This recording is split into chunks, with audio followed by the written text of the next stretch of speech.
Hi, my name is Jess, and today I'll be going over my presentation for Gam704 Experimental Game Design and my pitch for Through the Eyes of a Child.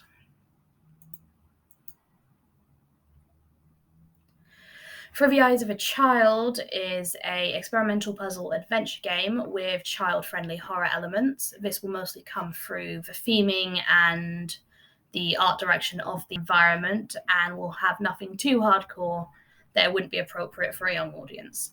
You take on the role of a young child navigating their way through a themed indoor soft play area, not unlike Discovery Zone or Disney Quest or even some of the Chuck E. Cheese soft play areas. Each zone is set to have a different experience and a different theme. And the goal is to travel and traverse through all of these different locations and zones through the imagination of a child. I aim for this project to be inclusive of many different demographics, kind of starting at age 10, purely due to puzzle difficulty when implemented and potential small horror elements that, although they've mostly been taken from child-friendly media, I'm following a lot of the ratings on them being about 10 or 12 advised to parents. For the experimental aspects of this project, I have two that I believe, when put together, give a brand new experience that people will not have seen or played through before. The most technical one would be the non-Euclidean level design. I wish to implement it to help showcase the narrative and environmental storytelling. So I wish to use it as less of a gimmick, mechanic, or a key gameplay aspect, and have it just sitting there in the background, helping me tell the story I want to tell and showing the world I want to create without making it the key feature of the whole project. The art style is the second experimental aspect, and that is going to be inspired by particularly dark rides from theme parks with a particular interest in Disney's dark rides and other children's horror, mostly films, TV, and a few book references.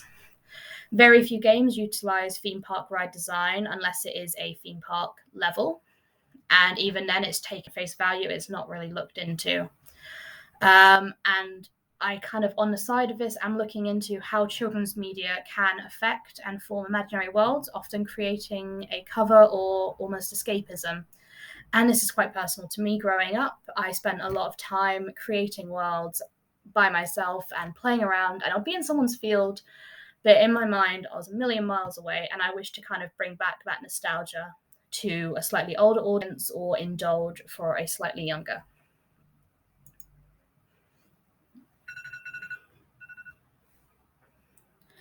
My particular interest in this project does come down to level design. I am a level designer by trade. It's what I've been training to do for the last 3 years. And I lean heavily into environmental storytelling and narrative, not just here's a letter that explains the whole story.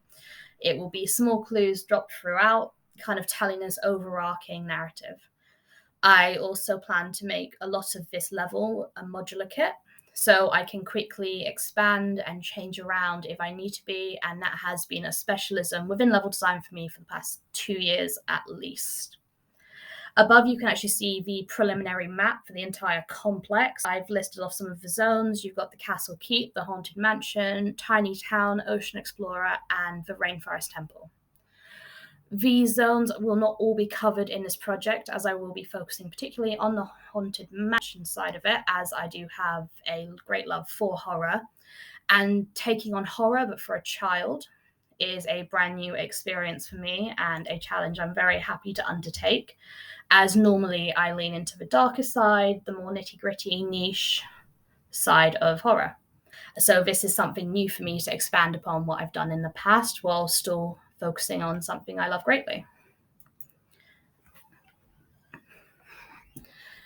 My USPs for this project are that there's no lethal gameplay, there is no killing, there is no shooting, and there's no fighting. You will be playing alone, is the plan at current. There won't be any other kind of NPCs in the play area with you. It will just be you and your imagination.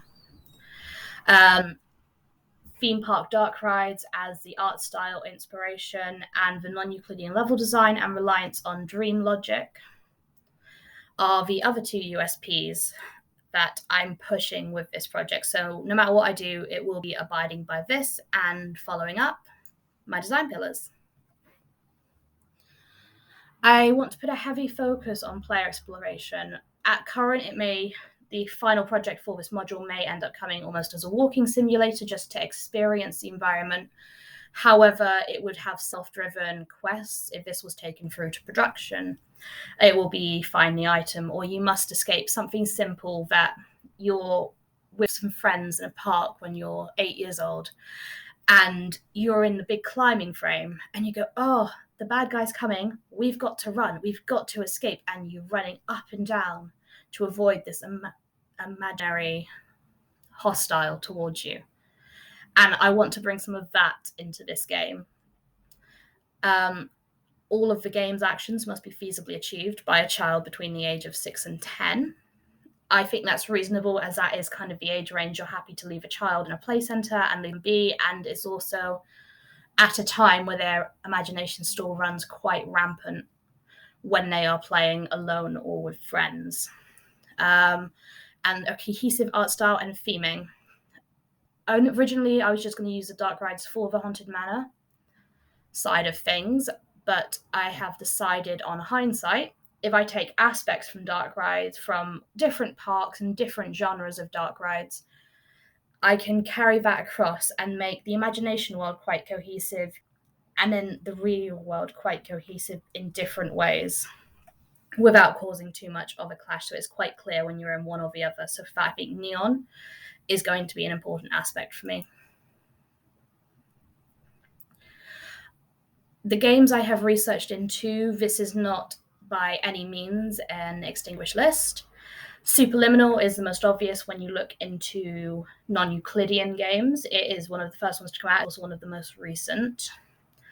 What Remains of Edith Finch is another one that came to me a little bit into development when you go through all these rooms, a walking sim kind of narrative-based story, and the story is told by little snippets of different gameplay in different people's rooms that fit their lives. It's very linear in this, and there isn't much kind of wiggle room to do what you may like to do. Little Nightmares came up, especially when I started to lean into the horror elements a little bit with a child protagonist in a horror setting. I'm doing less so for their narrative and their gameplay and more so for the way they have forced the proportions to the extreme of what they would be. The child is so small and everything else is so huge, which I think fits quite well with my idea of the bounds of the Haunted Mansion expanding past the building where it could feasibly exist. It goes way beyond what the level should allow for, and it does kind of, you're a small child, you're in a big building, and you go back a few years later as an adult, and the building seems so much smaller than it did before, but it hasn't changed size, you have. I've got a few additional mentions of Control, Portal, Hello Neighbor, and Layers of Fear. They're either in here for non-Euclidean uses, most of which are kind of gameplay mechanics, or the way the level has been designed with a particular interest in the art style of Hello Neighbor, and Layers of Fear, kind of the nonsensical way levels have been set up. Looking into children's media, I selected a few of my favorite for this presentation. However, there is about 15 to 20 other sources I have been looking into that have not been listed, as I simply don't have the time or space in this presentation to cover all of them. Trapped was a CBBC kids game show from 2007. In the top right corner is one of the levels. Your goal is to escape down the tower, doing random quests that wouldn't seem to help you escape, but do in regards to this show. And I find that kind of the way they're setting up these seemingly unrelated quests to progress, the way a child would come up with a story, quite inspiring for how I want to lay my quests out. Coraline came up a little later as well, where particularly the gif of her going through the door really fits with my non-Euclidean tunnel system. You go in a tunnel, you go in a straight line, you come out the exact same door that you have just entered. Of course, in Coraline, it's the other world. It's just a mirror of reality. But her initial reaction on coming out is kind of confusion, which I feel is quite understandable. Pan's Labyrinth is another childhood horror. It's probably a little darker than I'd wish to go with this project, but the whole world, it's never quite confirmed. Is it real, or is it her escapism from what is going on around her? Bridge to Terabithia are the two largest images in this scene. I believe it showcases quite well the power of a child's imagination. This story is particularly around the concept I want to look at. What is really there and what is seen through the eyes of a child. The bridge below is the bridge that has been built, and as they walk over it, it transforms into their kingdom. I've also listed Disney Quest, mainly for their theming, as well as 4 of the most influential Disney dark rides in my project. Following through, as I'd already said, I'm focusing on the Haunted Mansion, so I've started to put together a mood board. I love the Haunted Mansion Disney attraction. These photos, I believe, are from the California park. I have, however, ridden this ride in the Florida park some years back and loved every moment of it. Some of these are from one of the original versions, and some have been of more recent updates from the park. I've also got Snow White's Scary Adventure, and right on the right-hand side of the screen, I have Mr. Toad's Wild Ride. The name escaped me for a moment. I really like the use of LEDs in the corridors and almost the plywood wall sheeting of Mr. Toad's, as I felt the mansion was a bit too realistic for what I want to go for and kind of loses some of the dark ride charm. For the implementation, I'm going to use a mixture of portal planes and teleport points overlaying in 2 separate maps. Each separate map will have a copy of the character controller in it, moving in conjunction with one another. The teleport points to make sure any portal usage will line up on both sides, as one map will span much further than the other. So there'll be a point where on one you're running around this lovely map, and on the other you're actually stuck against a wall in a corner. So I need to make sure that when you get close, there is a teleport point for both characters. Major entries and exits, I plan to have a lead up and a potential fade or brighten effect to cover up any jarring transitions and kind of lean into the almost dreamlike child's imagination. You're blinded by the light of reality, or you're fogged up by your mind trying to come up with something as you enter.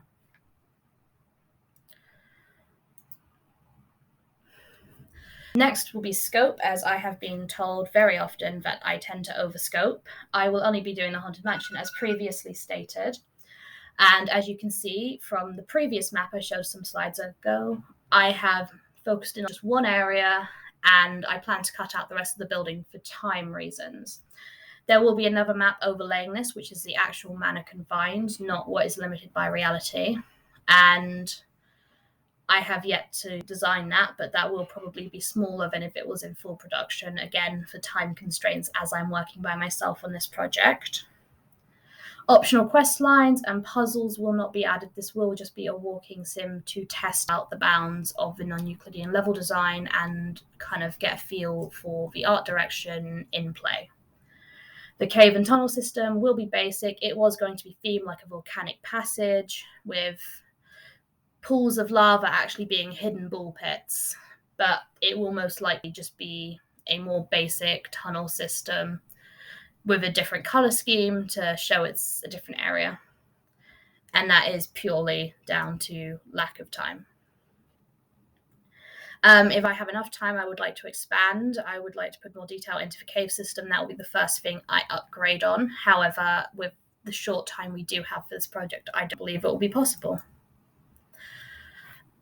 Thank you for watching, and hopefully at this point you understand what I am looking to create, and hopefully beyond that, looking forward to maybe even trying, testing, or playing the finished level. Thank you very much.